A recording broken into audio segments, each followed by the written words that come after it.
अस्सलाम वालेकुम दोस्तों। बहुत सारे लोग ये अक़ीदा लोगों को बताते हैं कि 11वीं शरीफ का जो खाना होता है वो हराम होता है, बिदअत होता है। यहाँ तक कि हाथ तो ये है कि उनको जब खाना दिया जाए तो वो खाना कुछ लोग तो ले लेते हैं और लेने के बाद साइड में डाल देते हैं, जानवरों को खिला देते हैं, लेकिन खुद नहीं खाते हैं। यानी इतनी ज़्यादा लोगों को ये चीज़ें बताते हैं कि नहीं खाना नहीं खाना चाहिए, वो खाना खाना गुनाह है, हराम है।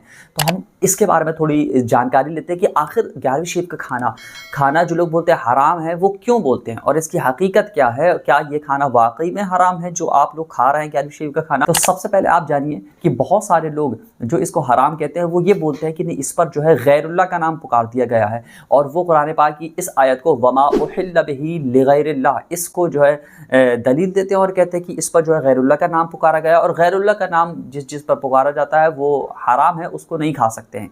तो हम एक चीज़ आपको सबसे पहले बताएं कि देखिए, कहीं पर भी 11वीं शरीफ के मौके पर कहीं पर भी कोई जानवर ज़बह किया जाता है तो उसमें कहीं भी गैरुल्लाह का नाम नहीं पुकारा जाता है, कहीं भी नहीं पुकारा जाता है। वहाँ पर जो वो जानवर ज़बह किया जाता है वो अल्लाह के नाम पर ही ज़बह किया जाता है। हाँ, इसके बाद जो खिलाया जाता है उसकी सारी सवाब की नियत होती है कि गौसे पाक शेख अब्दुल कादिर जिलानी रहमतुल्लाह अलैह को इसका सवाब पहुँच जाए, लेकिन इसका किसी का भी मकसद ये नहीं होता है कि हम उनकी बारगाह में यानी गौसे पाक की बारगाह में हमको ऊंचा मकाम मिल जाए, बल्कि नियत यही होती है कि अल्लाह तबारक व तआला की बारगाह में अल्लाह तबारक व तआला हमको जो है इसका अज्र देगा और इसका सवाब जो है शेख अब्दुल कादिर जिलानी रहमतुल्लाह अलैह को पहुँचा देते हैं। तो ये कहना बिल्कुल ही सरासर गलत है कि ये जो है ये हराम है और ये बिदअत है, इसका खाना ही नहीं खा सकते हैं। यानी खाना किस तरीके से हराम हो सकता है? खाना अगर हराम है, देखिए बहुत सारी चीज़ें जो अल्लाह तबारक व तआला ने हराम की हैं, लेकिन ख़ुद से कोई चीज़ को अपने ऊपर हराम कर लेना ये भी एक बहुत बड़ा गुनाह है, बहुत बड़ा गुनाह है। अगर आप कह रहे हैं कि ये हराम है तो बताइए ना कि कहाँ से हराम हो गया है। अगर इस पर कुरान की आयतें पढ़ी जा रही हैं और इसको एहसाल सवाब की नियत से पेश कर दिया जा रहा है तो इसमें हराम कहाँ से हो गया? बहुत सारे लोग बोलते नहीं, इस पर फातिहा पढ़ दी गई है और फातिहा पढ़ा हुआ खाना हम नहीं खाते हैं, वो हम पर जो है हराम हो जाता है।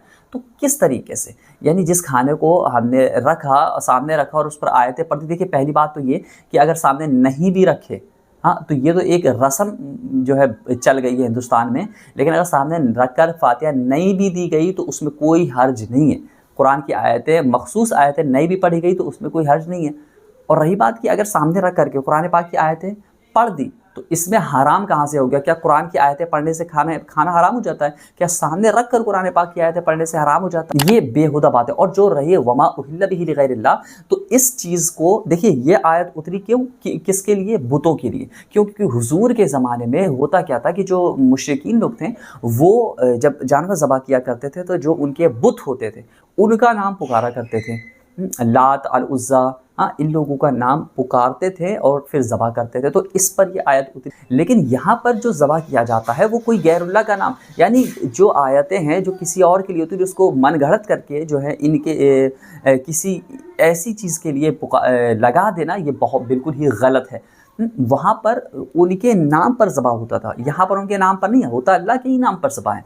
अब ये बोले नहीं, उनका नाम ले लिया गया है, गैरुल्लाह का नाम ले लिया गया है कि नहीं, शेख अब्दुल कादिर जिलानी के लिए ये कुर्बानी हो रही है, उनके नाम पर ये कुर्बानी हो रही। तो अच्छा ये बताइए कि जब आप कुर्बानी का मौका आता है तो जब आप जो जानवर लाते हैं, लोग पूछते हैं कि ये किसका जानवर है, तो क्या बोलते हो? ये अपना ही तो नाम लेते हो ना कि नहीं मेरा जानवर है। और अगर ये कह रहे हो कि मेरा जानवर है तो फिर तो आपने भी वही चीज़ की थी कि कर दी कि इस पर जो है किसी गैरुल्लाह का नाम ले लिया, तो क्या ये उस पर कैटेगरी में नहीं आ गया? और अगर बोलते हो कि नहीं ये नहीं है, ये तो हमने ऐसी अपना इसलिए नाम लिया है ताकि लोगों में चर्चा हो जाए, बताने के लिए, शनाख्त करने के लिए, पहचान करने के लिए, तो इसी तरीके से वहाँ भी वही कॉन्सेप्ट है मेरे भाई।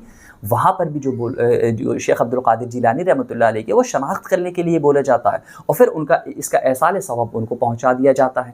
तो इसमें कहाँ से जो है हराम हो गया खाना, कहाँ से बिदअत हो गई? जो लोग 11वीं शरीफ के खाने को हराम बोलते हैं वो सिर्फ़ और सिर्फ इसलिए कि उनसे जो है इनको 11वीं शरीफ मनाना नहीं रहता है, 11वीं शरीफ के ख़िलाफ़ होते हैं, तो खाने को भी जो है ये लोग इसी तरीके से बोलते थे कि ये हराम है, ये खाना गुनाह है, ये खाना बिदअत है।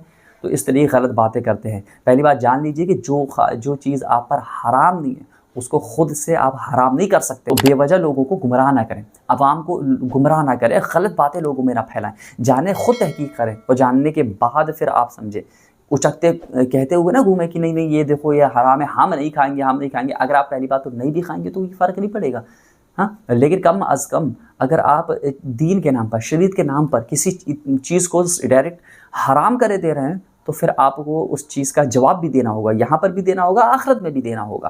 तो इस बात को आप समझें। बाकी आप खुद बताइए कि आपकी इस बारे में ज़हन क्या है, इस मसले पर आपकी राय क्या है, कमेंट करके हमको ज़रूर बताएं। और हाँ, इसी तरीके की वीडियोज़ और चाहते हैं, हमको सपोर्ट करना चाहते हैं, तो हमारे चैनल को सब्सक्राइब भी ज़रूर करें। अस्सलाम वालेकुम।